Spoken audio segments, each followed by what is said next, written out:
तो इसमें डेफिनेशन है, लिख लेना इनको और इनके जो फिलअप वगैरह वो तभी तो खत्म कर रहे हैं। आज कॉपी चेक और करेंगे ना।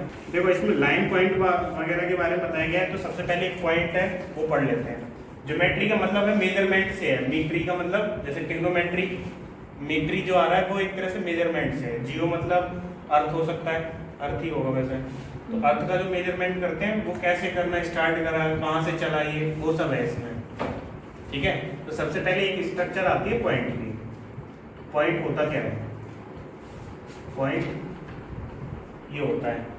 अब इसको मैथ में कैसे लिखो? एक ऐसा स्ट्रक्चर जिसमें क्या ना हो, विच हैव नो लेंथ और नो ब्रेथ। मतलब एक ऐसा स्ट्रक्चर जिसमें क्या ना हो, लेंथ ब्रेथ ना हो। ये लगा दिए, इसमें लेंथ ब्रेथ ही नहीं पता चलेगा, पेंसिल से लगा तो और पतला लग सकता है। ठीक है, फिर आता है एक लाइन। लाइन क्या होती है? लाइन को रिप्रेजेंट करेंगे इस तरह से, दोनों तरफ क्या होना चाहिए? एंगल होना चाहिए। वाह, डॉट होना चाहिए, शाबाश। क्या होना चाहिए? एरो। एरो। अगर दोनों तरफ एरो है तो उसको बोला जाएगा लाइन। और लाइन में ये होता है जब एरो लग जाते हैं तो उस लाइन को एक्सपेंड कर सकते हैं। ये लाइन है और आगे जा सकती है, ये लाइन इधर भी आ सकती है। ठीक है, लाइन का जो एंडिंग पॉइंट है वो नहीं पता चलेगा। इसमें क्या पता चल रहा है? नो एंडिंग पॉइंट, ये कहीं खत्म ही नहीं होगी और ना इसमें स्टार्टिंग पॉइंट दिखेगा। देखो ये होती है लाइन जिसमें क्या हो, एंडिंग पॉइंट ना हो ना स्टार्टिंग पॉइंट हो। पॉइंट है ही नहीं इसमें तो आएगा कहां से? तो no ending point, no starting point, ये लिखने की जरूरत नहीं थी। फिर आता है एक लाइन सेगमेंट। सेगमेंट का मतलब एक तरह से ये लग सकते हो कि एक टुकड़ा लाइन का जिसमें दोनों तरफ पॉइंट दिखेंगे, उसको बोल सकते हैं लाइन सेगमेंट। ठीक है, तो ये जो अगर पॉइंट है दोनों तरफ तो ये है तुम्हारा लाइन सेगमेंट बोला जाएगा। ये इसमें क्या है, पॉइंट दिख रहे हैं तो या तो यहां से स्टार्ट कर लो तो एक स्टार्टिंग पॉइंट होगा, एक एंड पॉइंट हो जाएगा। ठीक है, तो वन स्टार्टिंग पॉइंट और वन एंडिंग पॉइंट लिख सकते हो इसमें।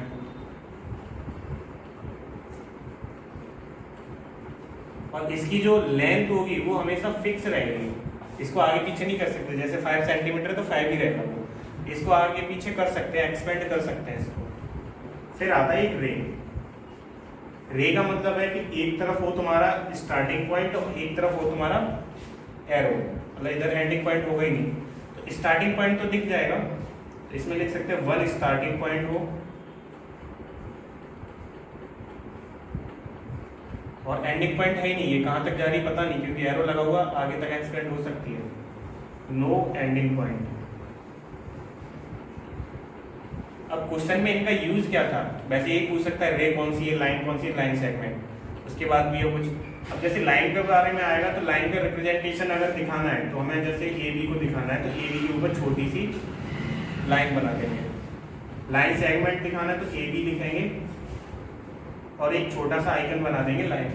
ये दिखाना है तो ए बी के ऊपर एक रे दिखा देंगे, मतलब छोटे छोटे साइन दिखा देंगे। पॉइंट का तो बस ये से स्टार्टिंग थी है। इसके बाद आता है जो तुम्हारे में आएगा प्लेन, एक वो और पढ़ना है, इतना बनाना है, जल्दी से बनाओ, छोटा छोटा ही। अब देखो लाइन के बारे में कुछ प्रॉपर्टी है। तो लाइन में क्या होगा, एक जैसे लाइन बनती कैसे, जैसे फोन है, फोन की स्क्रीन को बहुत पास से देखना तो उसमें डॉट डॉट से दिखेंगे। अब वो डॉट फोन में कैसे बन जाओगे, जब ज़्यादा पास पास पॉइंट लगा दोगे तो एक तरह से लाइन ही बन जाती है। तो ये लिखा गया है a line has infinite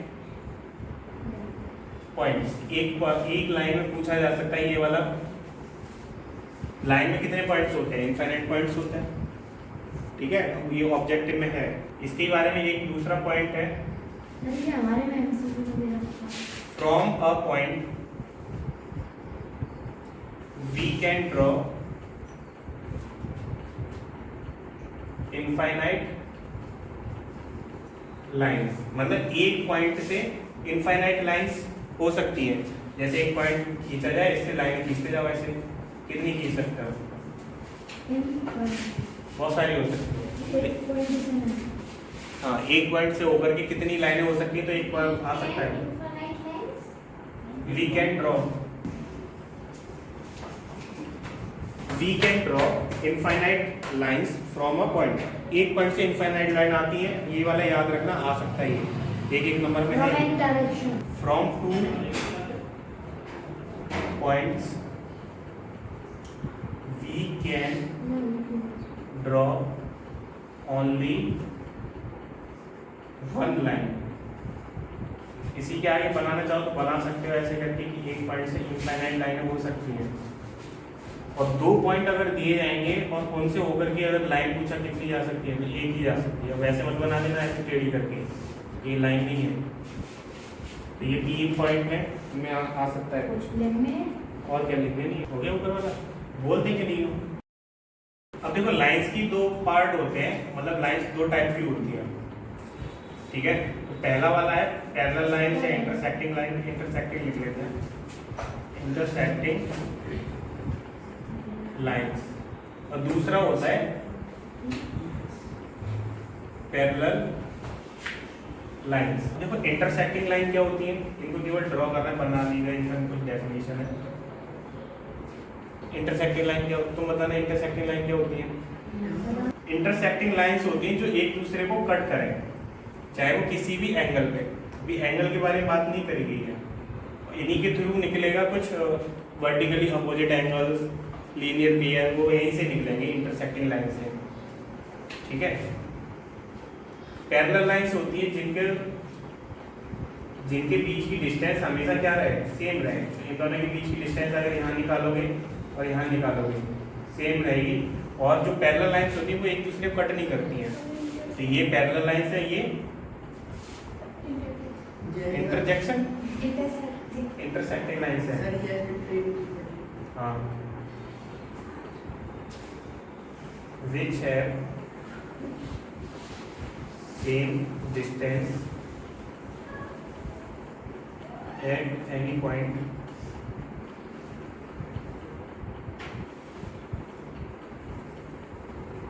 between them। मतलब खुद के बीच में क्या होती है, सेम डिस्टेंस होती है, तो वो पैरेलल लाइंस बोल दी जाती है। इसमें बोल सकते हैं if two lines have one common point. अगर दो लाइनों के बीच में एक कॉमन पॉइंट दिख जाता है तो उसको क्या बोल देते हैं, इंटरसेक्टिंग लाइन। हो गया, समझाने तो दो, इसमें बहुत सारा आएगा। ये ट्रायंगल वाले में आएगा प्रूव करने के लिए, वहाँ तुम कहोगे कहाँ कैसे आ गई पैरेलल, और वो पैरेलल वाला पक्का आएगा, वहाँ बोल दिया जाएगा ये लाइन इसके पैरेलल है, ये वाली इसके, ये इसके पैरेलल होगी, इस तरह ऐसे कैसे हो गया। अब देखो एक थ्योरम है, उसको समझना है, लिखना मत। अगर एक लाइन है और दूसरी लाइन, और दोनों हैं आपस में पैरेलल, ये एल है ये एम है, तीसरी लाइन दे दी जाए, मतलब एल की पैरेलल एम है और एम की पैरेलल है एम, मतलब ये बोल दिया जाए एल है वो पैरेलल है एम। ये जो पैरेलल का साइन है ये इस तरह लिखा जाता है, इसमें लिख लेना L parallel M and A parallel B, parallel का साइन बना दिया जाता है। तो एल बी के पैरेलल है और एम है वो पैरेलल है एम के। तो ये शो करने के लिए बोल देगा कि एल को एम के पैरेलल दिखाओ।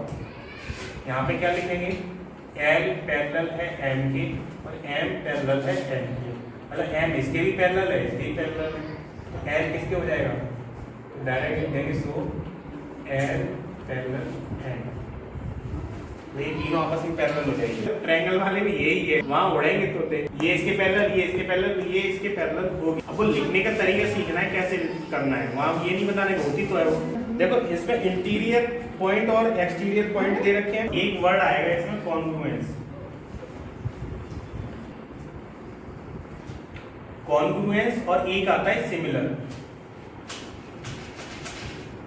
सिमिलर वर्ड से समझना, जैसे कोई शेप दे दी जाए, इसमें तो लाइन वगैरह ही है, शेप दी जाएगी, जैसे बोला जाए एक ये ट्रायंगल है और एक ये ट्रायंगल है, दोनों ही राइट एंगल ट्रायंगल है, शेप तो सेम है ना। शेप अगर सेम है तो ये बोले जा सकते हैं सिमिलर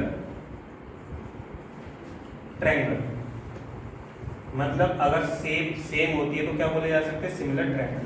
कॉन्ग्रुएंस का मतलब है कि दो ट्रायंगल होंगे तुम्हारे पास, या दो क्वाड्रिलेटरल ले सकते हो, ट्रायंगल वाला चैप्टर है उसी में ही है, कॉन्ग्रुएंस इसमें आई है। कॉन्ग्रुएंस का मतलब है सारी चीजें इसके इक्वल होनी चाहिए, सारे एंगल, जैसे एंगल इधर ए बी सी लिख दिया जाए, एंगल ए इधर लिख दिया जाए P Q are. Angle A equal होना चाहिए एंगल बी के, एंगल बी होना चाहिए एंगल क्यू के, एंगल सी होना चाहिए एंगल आर के। सारे एंगल इक्वल तो सारी साइड भी इक्वल होगी। ए बी इक्वल होना चाहिए बी क्यू के, और बी सी इक्वल होना चाहिए क्यू आर के, और ए सी होना चाहिए पी आर के। तो कॉन्ग्रुएंसी का मतलब है दो फिगर में सारे एलिमेंट अगर इक्वल हैं तो इनको बोल सकते हैं कॉन्ग्रुएंस है। तो इनको लिखने का तरीका है triangle A B C congruence triangle P Q R. तो ये जो चीज़ है वो कॉन्ग्रुएंसी है, मतलब ये बोला जाएगा। इक्वल लगा के ऐसा साइन बना दिया जाता है, वो इसी में आएगा। अब इसमें लाइन और इस वाले में क्यों पढ़ लिया, क्योंकि कॉन्ग्रुएंसी लाइन के ऊपर बोली गई है। जैसे एक लाइन है, इसमें हमने मेजर करके देखी, ये है 2 सेंटीमीटर की, और दूसरी लाइन है वो है तुम्हारी, ये भी 2 सेंटीमीटर ले लो। तो लाइन पूरी सेम है ना एक तरह से, तो इसको बोल सकते हैं ये ए बी नाम दे दिया जाए, ये सी डी दे दिया जाए। तो ए बी कॉन्ग्रुएंस बोला जाएगा सी डी के। यहाँ पे तो लाइन ही दिखाई है तो लाइन का साइन बना सकते हैं। यहाँ पे ट्रायंगल था तो ट्रायंगल, केवल ये चीज़ सीखनी थी कॉन्ग्रुएंसी होती क्या है। और सिमिलर सेम से कॉन्ग्रुएंसी सारे एलिमेंट सेम होने चाहिए, इक्वल होने। अब देखो इसकी जो एक्सरसाइज है पूरी करोगे, लाइन सेगमेंट बनवा दिया है, वो बस बनाना मत। कॉन्ग्रुएंस का मतलब इसको बोलते हैं कॉन्ग्रुएंस, इक्वल लगा हुआ ऊपर ऐसे लहरा के बना देना है। अब देखो इसमें एक चीज और है, कोलिनियर पॉइंट। कोलिनियर का मतलब क्या होता है, कोलिनियर का मतलब है जो पॉइंट एक ही लाइन में हो, एक लाइन में जो पॉइंट आ जाएंगे वो कोलिनियर। ठीक है, तो दूसरी वाली वो लिखनी है, डिफाइन करना है, डेफिनेशन लिखनी है। पैरेलल लाइंस जिनके बीच की डिस्टेंस हमेशा मतलब हर एक पॉइंट पे सेम होनी चाहिए, वो लाइन एक दूसरे को कट ना करें, वो पैरेलल लाइंस होती हैं। डेफिनेशन लिख के जिसकी बच गई हो वो लिख लेना। ठीक है, रे वगैरह इंटरसेक्टिंग लाइन है। कॉनकरेंट लाइन का मतलब है कि एक लाइन जा रही है उसी के ऊपर से दूसरी जानी चाहिए। जैसे मान लीजिए ए बी है, इसी को ऊपर दूसरी दिखा दी और यहाँ पे एरो लगा दिए, इसका नाम दीजिए सी डी। तो बोल देंगे कि ए बी और सी डी कॉनकरेंट है, एक ही उस पर जा रही है आप पे। अब दूसरा वाला क्वेश्चन है वो लिखवा दिया था, एक पॉइंट से इनफाइनाइट जा सकती है, 2 पॉइंट से एक जाएगी। तो इसमें देखना करनी है कॉपी पे लिख के, जो ना आए। अब जो एंड पॉइंट और वो सर कुछ नहीं लिखा, ये है तो इसमें बेमतलब में हवा में पागल बना देते, करके लाना, लिखा होना चाहिए।